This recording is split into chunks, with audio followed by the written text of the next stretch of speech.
In the year 2028, the world stands at a crossroads that humanity has never experienced before. The rhythm of change is no longer measured in decades, but in months and sometimes even weeks. Every nation, every city, and every individual feels the weight of transformation pressing down, reshaping the way life is lived. When we think of 2028, we are forced to ask ourselves, what will the balance between technology and humanity look like? How will societies adapt to the unstoppable wave of automation, artificial intelligence, and global interconnectedness that now define daily existence? To understand 2028, one must first look at the trajectory of the last years. By 2025, artificial intelligence had already integrated itself into nearly every industry, from healthcare to finance, from education to entertainment. It was no longer a tool. It was a partner, a co-pilot, guiding decisions and solving problems faster than any human could. Yet with each advance came new tensions. Workers across the globe feared replacement, governments feared losing control, and philosophers feared the erosion of human identity. These fears did not vanish by 2028. Instead, they became louder, more urgent, and impossible to ignore. In cities across the United States, Europe, and Asia, skyscrapers gleam with neon lights powered by sustainable energy grids. The dream of renewable energy finally became reality for many nations, driven not by idealism but by necessity. Climate change accelerated faster than most models predicted. The year 2028 witnessed storms more violent, droughts more devastating, and temperature spikes that forced entire communities to migrate. Coastal cities erected higher walls and floating barriers, while rural towns adapted by embracing indoor farming powered by vertical hydroponics and robotic caretakers. Food no longer comes primarily from open fields but from stacked towers lit by artificial suns.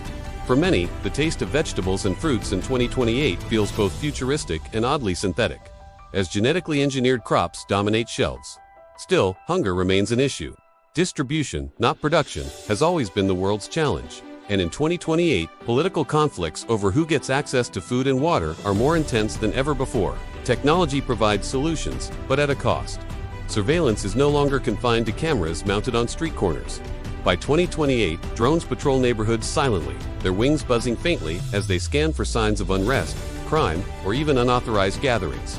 Facial recognition has evolved to emotional recognition, reading micro-expressions and predicting intentions. Governments claim these measures protect society from violence and terrorism, but citizens know the truth. Privacy is gone.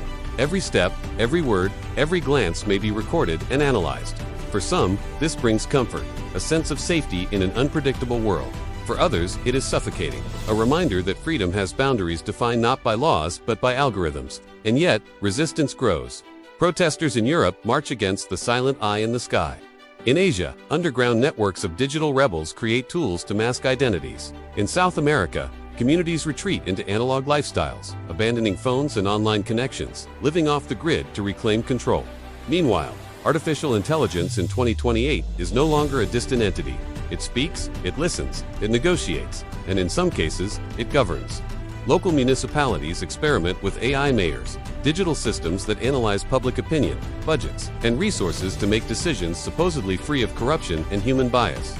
The results are mixed. Efficiency increases, but empathy decreases. Citizens feel unheard by leaders who are not human. Imagine standing before a glowing screen in City Hall, voicing your concerns only to receive a perfectly logical but emotionally empty answer. This is the paradox of progress in 2028. Efficiency without soul. Families experience this paradox at home as well. Smart companions, once seen as luxury devices, have become necessities. Children grow up with digital tutors who never tire, never forget, and never lose patience. Elderly parents receive care from humanoid robots designed to lift, clean, and comfort. Loneliness is reduced, but so is human interaction. A grandmother may hear stories read to her in a soothing synthetic voice, yet she longs for the warmth of her granddaughter's presence. Parents may trust machines to teach mathematics, but they fear their children will miss the subtle lessons of humanity, empathy, and imperfection that only real people can provide. On the global stage, 2028 is marked by intense competition between superpowers. The United States, China, and the European Union race to dominate the fields of quantum computing and space colonization. Mars missions, once symbolic, now hold geopolitical weight. Establishing a foothold beyond Earth has become a matter of pride and survival. Nations see Mars not only as the next frontier, but also as an escape hatch, a potential backup plan for a planet strained by environmental collapse. The United States boasts advanced rockets and private companies pushing boundaries. China showcases vast lunar bases designed for resource extraction.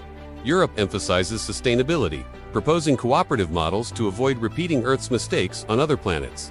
Yet beneath the surface of diplomacy lies suspicion, espionage, and sabotage. The race to the stars mirrors the rivalries of Earth, proving that humanity carries its conflicts wherever it goes. Economically, 2028 is a paradox of abundance and inequality. Wealth is concentrated in the hands of those who own the algorithms, the data, and the infrastructure. Digital monopolies dominate markets in ways unimaginable just a decade ago. A handful of corporations decide what people see, buy, and even believe. Currency itself has evolved. Traditional cash is almost extinct, replaced by central bank digital currencies monitored in real time. Every transaction, every donation, every expense is tracked. Black markets survive only in encrypted digital shadows, hidden behind layers of anonymity that governments constantly attempt to break. For the average person, life in 2028 is both comfortable and constrained. Smart homes anticipate needs before they are spoken. Cars drive flawlessly, reducing accidents nearly to zero. Entertainment is hyper-personalized, with virtual reality experiences indistinguishable from real life. People attend concerts with digital replicas of long-dead artists or step into historical recreations so detailed that history feels alive. But with every convenience comes dependency. When systems fail, chaos erupts. Imagine a city losing connection to its grid for just one-day transportation halts. Hospitals struggle, and supermarkets lock their doors. Dependency has become the silent weakness of civilization. Culturally, 2028 is both fragmented and unified. On one hand, global platforms connect billions, erasing borders of communication. On the other, cultural identities are more fiercely defended than ever before. Nationalism and tribalism rise in reaction to globalization.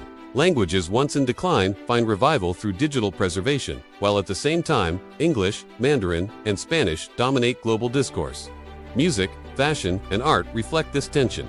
Digital artists collaborate across continents in seconds, creating masterpieces that blend African rhythms, Asian visuals, and European philosophy. But street protests and graffiti remind us that local struggles remain powerful. In London, walls cry out against inequality. In Mexico City, murals protest automation. In New York, holograms display both dreams and dissent. Humanity expresses itself through every medium available, refusing to be silenced by uniformity. Religion and spirituality also transform in 2028.